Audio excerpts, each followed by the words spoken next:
Metro കയറി ഷടപടാന്ന് ഇറങ്ങുന്നത് ട്രാമിൽ കയറാനാണ്. Tram എന്ന് പറയുമ്പോൾ മെട്രോ പോലെ തന്നെ, പക്ഷെ റോട്ടിൽ കൂടെ പോകും. ഞാൻ ആദ്യമായിട്ടാണ് ഇതിൽ കയറാൻ പോണത്. എന്റെ നിപ്പ് കണ്ടാലും അറിയാം എന്തോ വലിയ ചിന്തയിലാണ്. ക്യാമറ കണ്ട സ്ഥിതിക്കൊന്നും ചിരിച്ചേക്കാം. നമ്മളിപ്പോ ട്രാമിന്റെ ഉള്ളിൽ കൂടെയാണ് പൊക്കോണ്ടിരിക്കുന്നത്. ഞാൻ നേരത്തെ അറിഞ്ഞില്ല ഇത് റോട്ടിൽ കൂടെ പോകാന്ന്. എക്സൈറ്റ്മെന്റ് കൊണ്ടാണ് നിൽക്കുന്നത്, അല്ലാണ്ട് സീറ്റ് ഇല്ലാത്തോണ്ടല്ല. ഇതേ നമ്മുടെ ലഗേജ് വെക്കാനുള്ള സ്ഥലം ഉണ്ട് കേട്ടോ. നമുക്ക് പോകാൻ വേണ്ടി ആ കാറുകളൊക്കെ നിർത്തി വെച്ചേക്കണ കാണാൻ എന്തോ സുഖം. കുറച്ചേരം അവിടെ നിൽക്കുക, നമ്മൾ പോട്ടെ. ഇനി കുറച്ചേരം ഇരുന്ന് ആസ്വദിക്കാം. നിന്ന് മതിയായി. അപ്പത്തേക്കും എന്താ എത്തി, ഞാൻ ഒന്ന് ഇരുന്നുള്ളൂ. അടുത്ത് നമ്മൾ മോണോറയിലാണ് കയറാൻ പോണത്. അറ്റ്ലാന്റിസ് കാണാൻ. ചെറിയൊരു മഴ പെയ്തല്ലോ, അപ്പത്തേക്കും കുറെ വെള്ളം. ഇത് നമുക്ക് വേണമെങ്കിൽ റെന്റിന് എടുത്തിട്ട് ഓടിച്ചിട്ട് പോകാം, പക്ഷെ ഇപ്പൊ വേണ്ട. ഇതിപ്പോ കുറച്ചേരായി നടക്കാൻ തുടങ്ങിയിട്ട് ഇതുവരെ എത്തിയിട്ടില്ലല്ലോ. നമ്മൾ നേരെ ഗേറ്റ് വേ സ്റ്റേഷന്റെ ഉള്ളിൽ പോയിട്ട് ടിക്കറ്റ് എടുത്ത്. ഇതാണ് ഗൈസ് നമ്മുടെ ടിക്കറ്റ്. ഇങ്ങനത്തെ ഒരു സെൻസറിൽ വെച്ചാൽ ആ ഡോർ തുറക്കും. എന്തൊക്കെ സെറ്റപ്പ് അല്ല, നമ്മുടെ മെട്രോ പോലെ തന്നെ. നമ്മൾ ഇന്ന് പോണത് the palm gateway to the Atlantis aquarium. മോണോറയിൽ വന്നിട്ട് ഫസ്റ്റ് സീറ്റ് തന്നെ വേഗം പിടിച്ചു. വ്യൂ കാണണ്ടേ?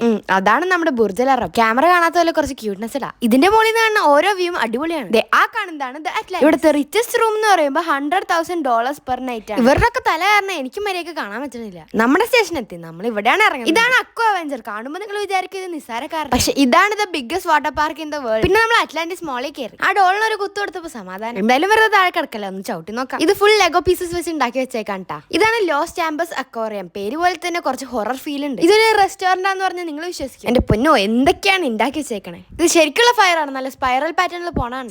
സെറ്റപ്പേ. ആ ഗ്ലാസ്സിൽ തൊട്ട് നമ്മുടെ കൈ പൊള്ളും. മോളൊന്ന് കറങ്ങി വന്നപ്പോഴാണ് ടോയ്ലറ്റിൽ പോകാൻ തോന്നിയത്. ഇവിടെ വന്നപ്പോ ഇവിടെയും വെറൈറ്റി. ഇത് ഫീമെയിൽസ് വാഷും മറ്റേത് മെയിൽസ് വാഷും. ആ കാണുന്നതാണ് ബാർ. ഇതാണ് ദുബായ്സ് ഹോട്ട് എയർ ബലൂൺ. ഇത് കുറച്ച് എക്സ്പെൻസീവ് ആണ്. ഇത് നല്ല ഈ ഏരിയ തന്നെ കുറച്ച് എക്സ്പെൻസീവ് ആണ്. സൺസെറ്റ് ആയപ്പോ ഇവിടെ കുറച്ച് കാറ്റൊക്കെ കൊണ്ട് അറ്റ്ലാന്റിസ് ഒക്കെ കണ്ടു നിന്ന്. ആദ്യം ഞാൻ കണ്ടപ്പോൾ വിചാരിച്ചത് പൈനാപ്പിൾ ആണ്, പിന്നല്ല മനസ്സിലായത് അത് വളർന്ന് ഇങ്ങനെയാവും പിന്നെ ഇങ്ങനെയാവും. അത് പാം ട്രീ ആയിരുന്നു. സൺസെറ്റ് ഒക്കെ കഴിഞ്ഞപ്പോൾ നമ്മൾ തിരിച്ച് മോണറയിൽ പിടിച്ചു. അവിടെ നിന്ന് നമ്മൾ അയിനുണ്ട്. അയിനല്ല ഐൻ ദുബായ്. പിന്നെ ട്രാം കയറാൻ പോയപ്പോഴാണ് ഈ ഒരു മെഷീൻ എന്റെ കണ്ണിൽ പെട്ടത്. ഇതിൽ നമുക്ക് ലൈവ് ആയിട്ട് ഓറഞ്ച് പീൽ ചെയ്ത് ജ്യൂസ് ആക്കി തരും. അപ്പൊ ഇന്നത്തെ വ്ളോഗ് ഇത്രയുള്ളൂ. ഇഷ്ടപ്പെട്ട കമന്റ് ചെയ്യാം. അപ്പൊ അത്രയുള്ളൂ. ചാച്ചാ.